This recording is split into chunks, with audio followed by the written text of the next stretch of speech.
മാങ്കൂട്ടത്തിലിന്റെ വിജയത്തിന് അഭിവാദ്യമർപ്പിച്ച് HDPI നടത്തിയ ആഹ്ലാദ പ്രകടനമാണ് പാലക്കാട്ടെ തോൽവി മറയ്ക്കാനുള്ള CPIMന്റെ പ്രധാന പ്രതിരോധം. മതം പറഞ്ഞ് HDPIയും ജമാഅത്തെ ഇസ്ലാമിയെയും ഇറക്കിവിട്ട് നേടിയ വിജയമാണ് കോൺഗ്രസിന്റേതെന്ന് CPIM നേതാക്കൾ വ്യാഖ്യാനിക്കുന്നു. BJPക്ക് വോട്ട് കുറഞ്ഞതിലുള്ള സങ്കടമാണ് CPIM പ്രകടിപ്പിക്കുന്നതെന്നാണ് VD സതീശന്റെ തിരിച്ചടി.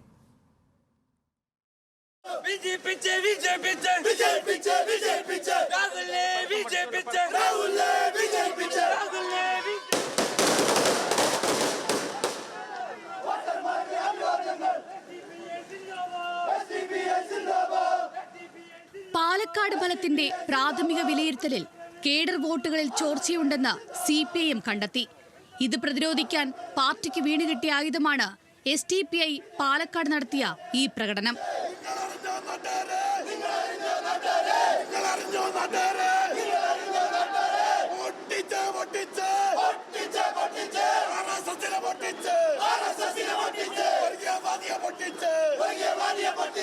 സ്വാധീന പ്രദേശങ്ങളിൽ ചേർത്ത അധിക വോട്ടിന് ആനുപാതികമായ വർധന LDF വോട്ടുകളിൽ ഉണ്ടായില്ല. നാമമാത്രമായ വോട്ട് വർധന കാട്ടി തുടർച്ചയായ മൂന്നാം തവണയും മൂന്നാം സ്ഥാനത്തായ പാലക്കാട്ടെ തോൽവി വിശദീകരിക്കാൻ CPIMന് കഴിയില്ല. പാർട്ടിക്കെതിരായ മഴവിൽ സഖ്യം നേടിയ വിജയമെന്ന സെക്രട്ടറി MB ഗോവിന്ദന്റെ ഇന്നലത്തെ പ്രതികരണം എല്ലാ തലത്തിലും ആവർത്തിച്ച് പ്രതിരോധം തീർക്കാനാണ് പാർട്ടിയുടെ പദ്ധതി. എല്ലാ വർഗീയ ശക്തികളെയും കൂട്ടുപിടിച്ച് വോട്ട് നേടുന്നത് കരുത്തല്ല, ദൗർബല്യമാണെന്ന് EP ജയരാജൻ. എല്ലാ വർഗീയ ശക്തികളെയും കൂട്ടുപിടിച്ചു. മതനിരപേക്ഷതയുടെ കേരളത്തിന്റെ മുഖത്തെ വികൃതമാക്കി. ആ വികൃത മുഖത്തിൽ നിന്ന് വർഗീയതയെ ഉപയോഗപ്പെടുത്തി വോട്ട് നേടിയത് കരുത്തല്ല, ദുർബലതയാണ്. അതിനെയാണ് രാജ്യത്തിലെ ജനങ്ങൾ ചെറുത്ത് തോൽപ്പിക്കേണ്ടത്.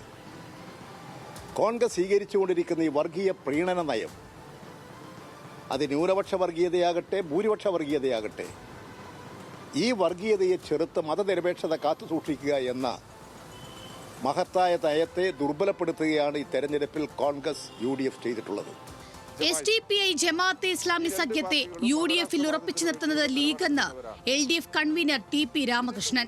ഈ വിഭാഗങ്ങളുമായിട്ട് ഒരു തരത്തിലും ധാരണ ഉണ്ടാക്കാൻ പാടില്ല എന്ന നിലപാടാണ് ഇടതുപക്ഷ ജനാധിപത്യ മുന്നണിക്ക്. നിർഭാഗ്യവശാൽ കേരളത്തിൽ SDPIയും ജമാഅത്തും തമ്മിൽ അവരെ യോജിപ്പിച്ച് UDFന്റെ പക്ഷത്ത് ഉറപ്പിച്ചു നിർത്താനുള്ള ശ്രമമാണ് ഇന്ത്യൻ യൂണിയൻ മുസ്ലിം ലീഗ് നടത്തിയിട്ടുള്ളത്. മാധ്യമങ്ങളെ കണ്ട ഇടത് നേതാക്കളെല്ലാവരും ഈ ഒരേ പ്രതിരോധം പല ഭാഷയിൽ ആവർത്തിച്ചു. SDPIയുടെ സർക്കുലർ കോൺഗ്രസ് പ്രവർത്തകർ വീടുകളിൽ എത്തിച്ചുവെന്ന് AK ബാലൻ.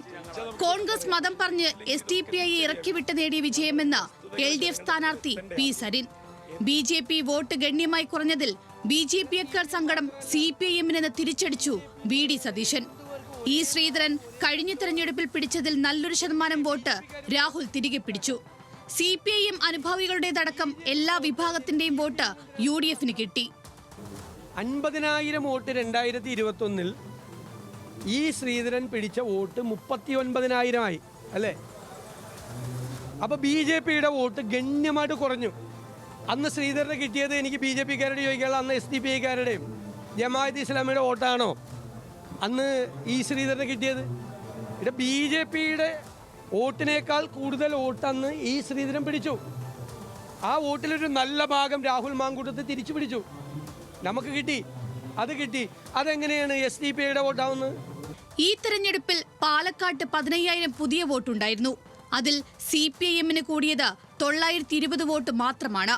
എന്നാൽ 2021-നേക്കാളും 2024-നേക്കാളും വോട്ട് UDFന് കൂടിയെന്നും പ്രതിപക്ഷ നേതാവ്. അവിടെയും നിർത്തിയില്ല. 30 വർഷത്തോളമായി ജമാഅത്തെ ഇസ്ലാമിയുടെ CPIMന്റെ കൂടെയായിരുന്നു. മുഖ്യമന്ത്രി പിണറായി വിജയൻ നേരത്തെ ജമാഅത്തെ ഇസ്ലാമിയുടെ ആസ്ഥാനത്ത് പോയിട്ടുണ്ട്. എന്നിട്ടാണിപ്പോൾ തള്ളിപ്പറയുന്നത്. ദേശാഭിമാനിയുടെ എഡിറ്റോറിയൽ ഉണ്ട്. 1996 ഏപ്രിൽ 22-ാം തീയതി എഴുതിയ എഡിറ്റോറിയൽ ജമാഅത്തെ ഇസ്ലാമിയുടെ പിന്തുണയെ സ്വാഗതം ചെയ്തുകൊണ്ട് 10-30 വർഷമായിട്ട് ജമാഅത്തെ ഇസ്ലാമി CPIMന്റെ കൂടെയായിരുന്നു. ഈ പിണറായി വിജയൻ ജമാഅത്തെ ഇസ്ലാമിയുടെ ആസ്ഥാനത്ത് പോയിട്ടുണ്ട്. എന്നിട്ടിപ്പോൾ ജമാഅത്തെ ഇസ്ലാമി വർഗീയവാദികളാണെന്ന് CPIM പറയാണ് BJPയുടെ കൂടെ നിന്നുകൊണ്ട്. PDP ചെയർമാൻ മദനിയെ വേദിയിലെത്തിയ CPIMന് UDFനെ വിമർശിക്കാൻ യോഗ്യതയില്ലെന്ന് KPCC പ്രസിഡന്റ്. UDFന്റെ കൂടെ നിന്ന് ജമാഅത്തെ ഇസ്ലാമി BJPക്കെതിരെ പ്രവർത്തിച്ചതിന് CPIM എന്തിനാണ് അസ്വസ്ഥതപ്പെടുന്നതെന്നാണ് ജമാഅത്തെ ഇസ്ലാമി കേരള അമീർ മുജീബ് റഹ്മാന്റെ ചോദ്യം. ഇലക്ഷൻ കഴിഞ്ഞ് റിസൾട്ട് വന്ന് പരാജയപ്പെട്ട ഘട്ടത്തിലും അതിന്റെ പിന്നിലും ജമാഅത്തെ ഇസ്ലാമിയാണ്. UDFന്റെ കൂടെ നിന്ന് BJPക്കെതിരെ ജമാഅത്തെ ഇസ്ലാമി പ്രവർത്തിച്ചു എന്തിനാണ് യോവിന്ദം അസ്വസ്ഥപ്പെടുന്നത്? BJPക്കെതിരെ പ്രവർത്തിക്കുന്നതിന് എന്തിനാണ് CPM അസ്വസ്ഥപ്പെടുന്നത്? ചേലക്കരയിലെ വിജയം മുൻനിർത്തിയും SDPI പ്രകടനത്തിലൂന്നി പാലക്കാട്ടെ തോൽവിയെ പ്രതിരോധിച്ചും ഭരണവിരുദ്ധ വികാരമില്ലെന്ന് ആവർത്തിക്കുന്ന CPM നേതൃത്വത്തിന് പാർട്ടിക്കുള്ളിലെയും മുന്നണിയിലെയും വിലയിരുത്തലുകളിൽ ഏതായാലും ഈ വിശദീകരണം പോരാതെ വരും. News desk, news Malayalam.